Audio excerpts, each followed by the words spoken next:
Friends, आज इस video में हम आईएफएमएस सॉफ्टवेयर में सर्विस बुक को किस प्रकार से ऑनलाइन फीड करेंगे इसके बारे में जानेंगे। हमारे सर्विस बुक में जो हमारी पर्सनल डिटेल्स हैं, फैमिली डिटेल्स हैं, हमारा नियुक्ति पत्र आदि है, प्रथम नियुक्ति कब हुई, प्रमोशन आदि की डिटेल्स हैं, साथ ही हमारी सैलरी डिटेल्स, कब हमें इंक्रीमेंट मिला, कब हमें चयन या प्रोन्नत वेतनमान आदि, एसीपी आदि जो सारी डिटेल्स हैं उसको किस प्रकार से फिल करेंगे, इसके बारे में हम आज विस्तार पूर्वक जानेंगे। जैसा कि आप जानते हैं, उत्तराखंड सरकार ने एक जियो जारी किया है।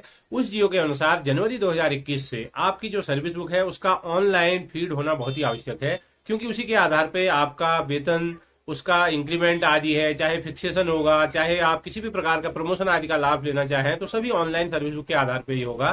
साथ ही अगर कोई भी एम्प्लॉय या कर्मचारी किसी भी प्रकार का सीएल, ईएल, एमएल कोई भी अवकाश लेना चाहता है तो उसकी डिटेल भी इसी सॉफ्टवेयर के माध्यम से होगी। तो आज इस वीडियो में हम जानेंगे आईएफएमएस सॉफ्टवेयर में हम अपनी सर्विस बुक को ऑनलाइन किस प्रकार से फीड करेंगे। सर्विस बुक के सारे डेटा ऑनलाइन फीड करने का तरीका बहुत ही आसान, वो भी स्टेप बाय स्टेप इस वीडियो में हम सीखेंगे। मैं पीसी उपाध्याय डिजिटल दुनिया A to Z में आपका स्वागत करता हूं।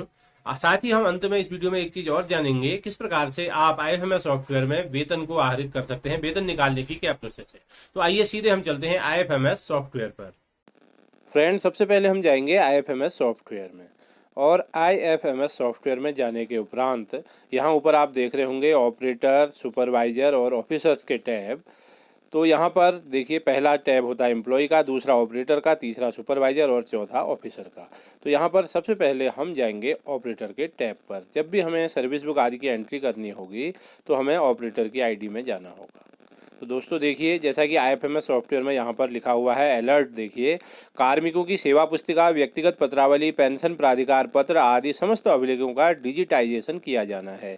तो इसके लिए समस्त विभागाध्यक्ष और डीडीओ आदि को देखिए, ये शासनादेश संख्या 523 डेटेड 14 दिसंबर 2020 के क्रम में, जिसमें विश्व बैंक के द्वारा भी ये सारा डिजिटलाइजेशन का कार्य किया जाना है।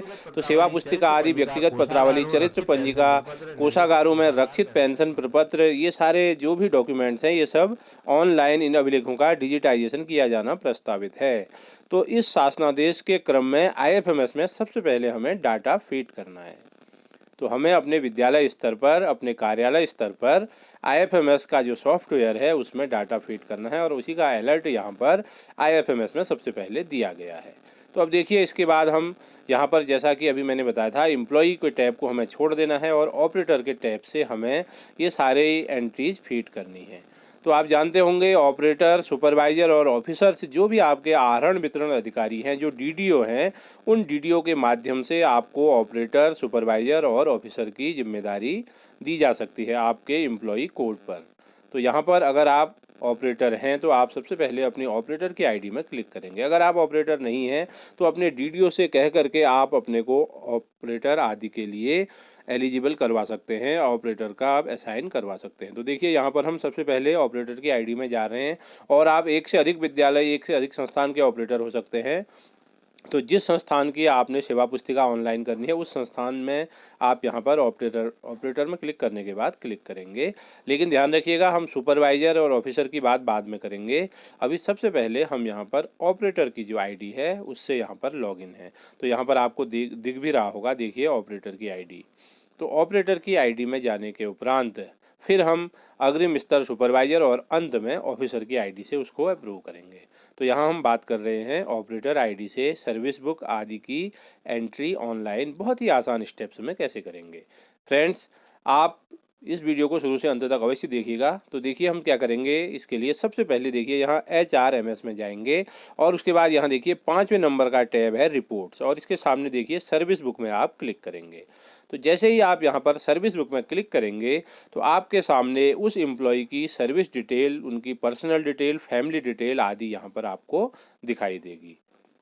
तो जैसे ही हम सर्विस बुक में यहाँ पर एंट्री करेंगे तो उसके बाद देखिए क्या करना है। उससे पहले यहाँ हम एक विवरण देख लें, जो कि अभी एक शासनादेश संख्या 561 अभी जारी किया गया है। प्रेषक हैं अमित सिंह नेगी, सचिव उत्तराखंड शासन। तो देखिए, यहाँ पर इनके द्वारा एकीकृत वित्तीय प्रबंधन प्रणाली आईएफएमएस के अंतर्गत मानव संसाधन प्रबंधन प्रणाली यानी कि HRMS मॉड्यूल को लागू किए जाने के संबंध में। तो यहाँ पर देखिए कहा गया है कि प्रत्येक आहरण वितरण अधिकारी डीडीओ को अपने आईएफएमएस सॉफ्टवेयर में एचआरएमएस के माध्यम से सभी कर्मचारियों की सर्विस बुक का जो भी ऑनलाइन फीडिंग है वो किया जाना आवश्यक है। उसके साथ ही व्यक्तिगत विवरण की फीडिंग यहाँ पर की जानी है। व्यक्तिगत विवरण के साथ साथ जो व्यक्ति यहाँ पर या जो कर्मचारी जो एम्प्लॉई हैं उनके पारिवारिक सदस्यों का विवरण भी यहाँ पर ऑनलाइन फीड किया जाना है। तो वेतन निर्धारण आदि, अवकाश लेखा एवं चरित्र पंजिका का रखरखाव भी किया जाएगा। तो ये इस जियो में ये सब स्पष्ट लिखा हुआ है। इसके साथ ही देखिए जो कर्मचारी हैं उनकी सेवा पंजिका के समस्त विवरण, सरकारी सेवक का नाम, प्रथम नियुक्ति कब हुई, उनकी जन्म तिथि, शैक्षिक अर्हता आदि की यहाँ पर अंकना किया जाना आवश्यक है। उसके साथ ही जो हमारी ऑनलाइन सर्विस बुक होगी उसमें पारिवारिक सदस्यों के विवरण भी इस सेवा पंजिका में ऑनलाइन फीड किए जाएंगे। इसके उपरांत देखिए नामांकन, नॉमिनी आदि, साथ ही भविष्य निधि, जीपीएफ, अंशदायी पेंशन आदि की डिटेल्स भी इसमें यहाँ पर फीड की जानी है। इसके बाद जो सरकारी सेवक है उसकी प्रथम नियुक्ति, पदोन्नति, स्थायीकरण, निलंबन, ये सारी डिटेल्स भी यहाँ पर हमें ऑनलाइन फीड करनी है। इसके बाद वेतन का इतिहास, इसके अंतर्गत देखिए सरकारी सेवक का जब अपॉइंटमेंट होता है, पदोन्नति होती है, एसीपी आदि है, उसके बाद उसका चयन वेतनमान, प्रोन्नत वेतनमान, उच्चीकरण वेतनमान, साथ ही पे कमीशन आदि, जो भी पे कमीशन कर्मचारी ने लिए हैं उसकी डिटेल भी यहाँ पर फीड की जानी आवश्यक है।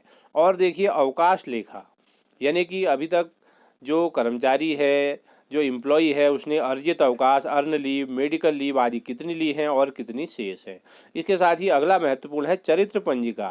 तो देखिए जो इससे पहले अभी वर्तमान समय तक प्रमोशन आदि के समय बार बार सीआर मांगी जाती हैं, चरित्र पंजिका मांगी जाती हैं, उससे भी अब हमें छुटकारा मिल जाएगा क्योंकि ये सब भी अब ऑनलाइन होने जा रहा है।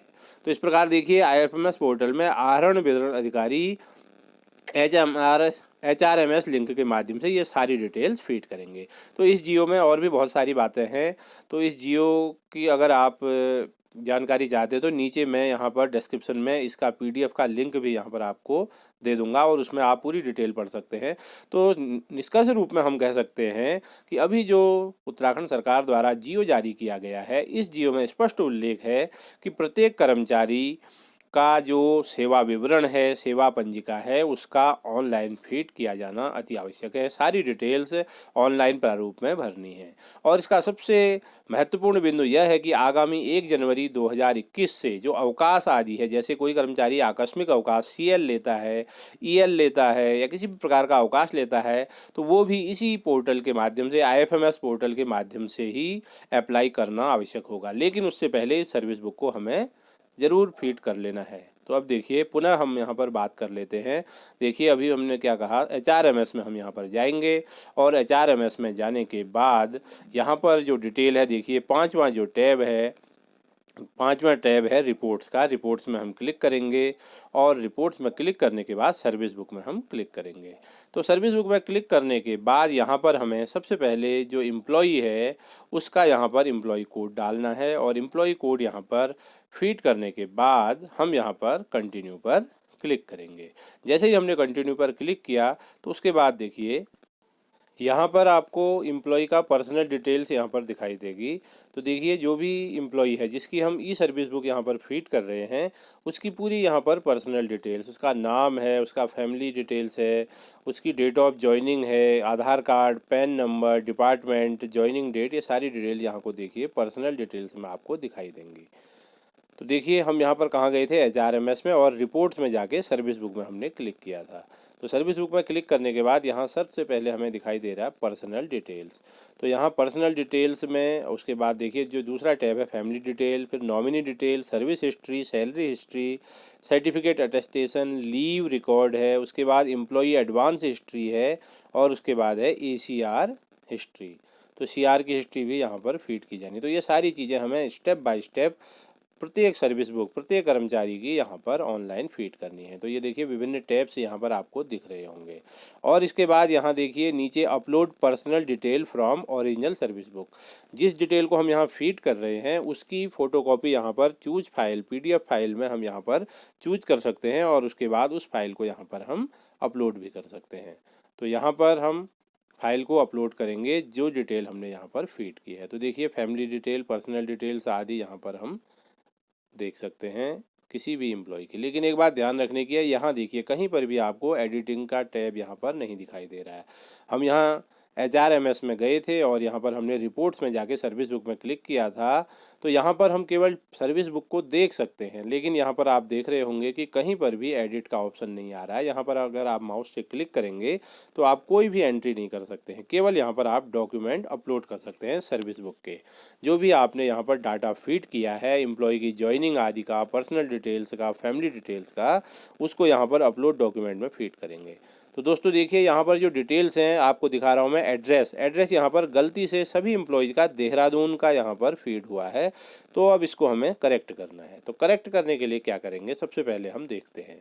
तो यहाँ पर हम देख रहे थे पर्सनल डिटेल, लेकिन पर्सनल डिटेल्स में जो भी करेक्शन आदि करना है, कोई रॉन्ग डिटेल्स भी ऑटोमेटिक भी चढ़ी हो सकती है या कोई डिटेल यहाँ पर फीड नहीं होगी। तो पर्सनल डिटेल्स, फैमिली डिटेल्स और नॉमिनी डिटेल्स के लिए हमें यहाँ पर सबसे पहले ई सर्विस बुक से बाहर जाना होगा। तो यहाँ देख रहे होंगे आप, हम किसी भी प्रकार की कोई भी एडिटिंग नहीं कर पा रहे हैं। तो इसको एडिट करने के लिए अब हम सबसे पहले यहाँ पर जाएंगे जो पेरोल का ऑप्शन है और उसमें एम्प्लॉय मास्टर। अगर आप वेतन आदि पहले से बनाते आए हैं तो आपको पता होगा एम्प्लॉय मास्टर कहाँ है। अगर आपको पता नहीं है तो किस प्रकार से हम पर्सनल डिटेल, फैमिली डिटेल और नॉमिनी डिटेल को करेक्ट करेंगे, उसको अभी वीडियो में आगे देखेंगे। उसके बाद यहाँ देखिए सैलरी हिस्ट्री है और उसके बाद सर्टिफिकेट अटेस्टेशन आदि है, लीव रिकॉर्ड है, इस सब की डिटेल हम यहाँ पर फीड कर सकते हैं। तो लेकिन यहाँ पर अभी सबसे पहले हमें पर्सनल डिटेल को करेक्ट करना है, उसके बाद फैमिली डिटेल, नॉमिनी डिटेल, ये सारी डिटेल्स हमें यहाँ पर करेक्ट करनी है। तो इन सारी डिटेल्स को करेक्ट करने के लिए सबसे पहले यहाँ पर देखिए हमें सबसे पहले जाना होगा पेरोल के ऑप्शन पर। दोस्तों ये वीडियो लंबा अवश्य हो रहा है, लेकिन आप लोग शुरू से अंत तक इस वीडियो को अवश्य देखिएगा। अगर इस वीडियो को आप शुरू से अंत तक देखेंगे तो स्टेप बाय स्टेप आप बहुत ही आसानी से सर्विस बुक की सारी डिटेल ऑनलाइन फीड कर सकते हैं। तो यहाँ पर अभी हम बात कर रहे थे personal detail, family detail, nominee details आदि को हम यहाँ से करेक्ट नहीं कर सकते हैं, लेकिन जो बाकी सैलरी हिस्ट्री आदि है, इस सब को, लीव रिकॉर्ड आदि है, उसको हम यहाँ ई सर्विस बुक के जो ये कॉर्नर है, ई सर्विस बुक का पन्ना है, यहाँ से भी कर सकते हैं। तो जो हमने डिटेल फीड की है उसको यहाँ पर देखिए अपलोड डॉक्यूमेंट में यहाँ से फ़ाइल चूज करके हम अपलोड भी कर सकते हैं। और यहाँ से हम किसी भी फाइल को, जो भी हमने अपनी सर्विस बुक यहाँ पर फीड की है, उसकी डिटेल इसको अपलोड करेंगे और उसके बाद नेक्स्ट ऑप्शन से भी हम जा सकते हैं। तो देखिए मैं बात कर रहा था एडिट कैसे करेंगे। तो पेरोल में जाएंगे, उसके बाद जो नीचे ऑप्शन है डाटा के बाद एम्प्लॉय मास्टर। तो यहाँ से हम किसी भी एम्प्लॉय की personal details, family detail, nominee detail आदि यहाँ से बहुत ही आसानी से एडिट कर सकते हैं। जो हम वेतन आदि बनाते हैं उसमें भी अगर किसी भी प्रकार का करेक्शन करना है, किसी एम्प्लॉय की सैलरी आदि को रोकना है या किसी अन्य प्रकार के अलाउंस आदि ऐड या रिमूव करने हैं तो यहीं से करते हैं। तो ये देखिए एम्प्लॉय मास्टर। तो यहाँ पर हम नो में क्लिक करेंगे। अगर ये यस में क्लिक करने देंगे, करे हुए रखेंगे यस में क्लिक, तो इससे क्या होगा, जो एम्प्लॉय है, नया एम्प्लॉय है, उसकी डिटेल एक एक करके हमें फीड करनी होगी। लेकिन यहाँ पर हम नो में फीड करेंगे और यहाँ पर हम इंटर एम्प्लॉय कोड, एम्प्लॉय का कोड यहाँ पर फीड करेंगे और गेट में क्लिक कर देंगे।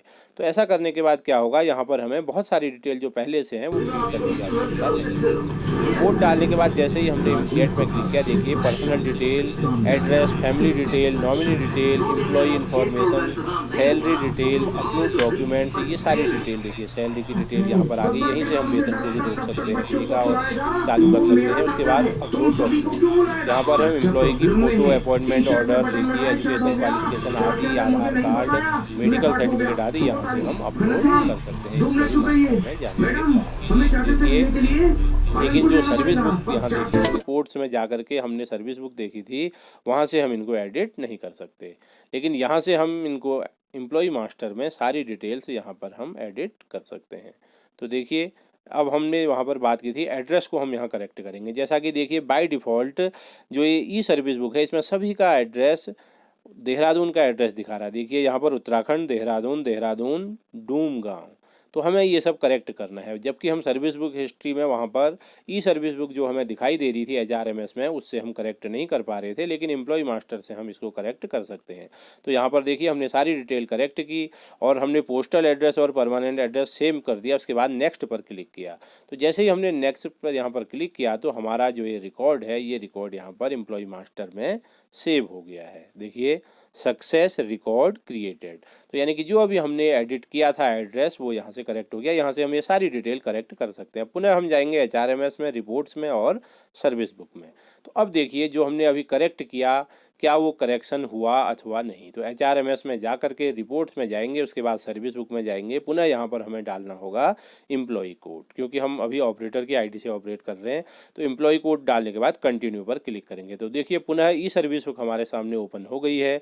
तो यहाँ पर देखिए ये जो एड्रेस था जिसकी अभी हमने बात की थी, अभी यहाँ पर डूम गाँव देहरादून आ रहा था। अब यहाँ पर एम्प्लॉय का जो वास्तविक एड्रेस है वो यहाँ पर हमें दिखाई देने लग गया है। तो यहाँ पर हमने ये एड्रेस आदि जो भी चेंज करना है एम्प्लॉय मास्टर में जाने के बाद उसको हम चेंज कर सकते हैं और यहाँ पर हम उसको देख भी सकते हैं। उसके बाद अब हम बात करते हैं फैमिली डिटेल्स की। तो देखिए यहाँ पर फैमिली की जो डिटेल है वो भी यहाँ पर दिखाई दे रही है, लेकिन ये भी एडिटेबल नहीं है। इसको अगर हमने एडिट करना है तो यह हमें फिर से एम्प्लॉय मास्टर में जाना होगा। अब हम बात करते हैं अगला जो ऑप्शन है। देखिए यहाँ पर लेफ्ट साइड में टैब दिए, हम इनमें भी क्लिक कर सकते हैं या फिर हम यहाँ पर नेक्स्ट बटन में क्लिक कर सकते हैं। तो देखिए डाटा में जाने के बाद, एम्प्लॉय मास्टर में जाने के बाद पुनः हम यहाँ पर जो डिटेल्स हैं, फैमिली डिटेल, पर्सनल डिटेल्स, ये सारी वहीं से करेक्ट कर सकते हैं। अब हम यहाँ पर बात करते हैं देखिए ई सर्विस बुक में सर्विस हिस्ट्री की। तो एम्प्लॉय ने कब ज्वाइन किया और उसके बाद वो कहाँ कहाँ रहा, उसके ऑफिस का नाम। यहाँ देखिए बाय डिफ़ॉल्ट ऑफिस का नाम यहाँ पर सेव नहीं है, तो यहाँ पर हम ऑफिस का नाम भी टाइप कर सकते हैं। तो ये हमने ऑफिस का नाम डाला। यहाँ सर्विस डिटेल्स है, ऑन ड्यूटी है, ऑफ ड्यूटी है, तो ये सारी डिटेल्स यहाँ पर हम फीड करेंगे। तो यहाँ से हम देखिए सर्विस हिस्ट्री को अपडेट कर सकते हैं, उसको एडिट कर सकते हैं। यहाँ देखिए क्वालिफाइंग सर्विस यस कर दिया हमने।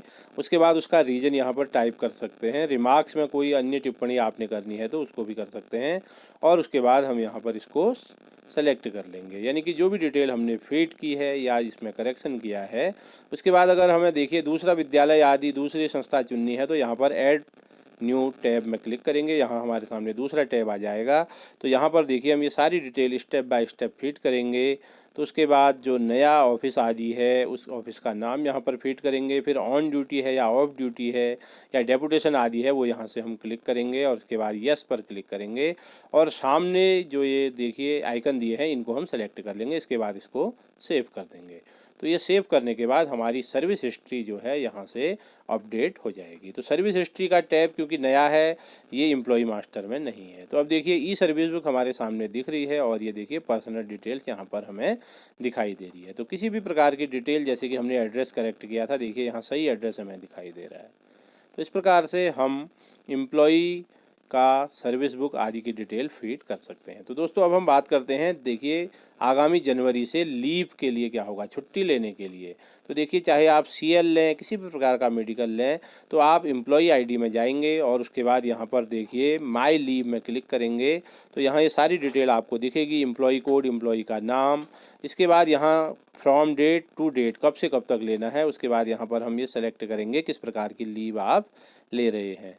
आप EL ले रहे हैं, मेडिकल लीव ले रहे हैं, स्टडी लीव ले रहे हैं, उसकी डिटेल यहाँ पर है। तो आपको उसको सेलेक्ट करना पड़ेगा, पर्पज ऑफ लीव।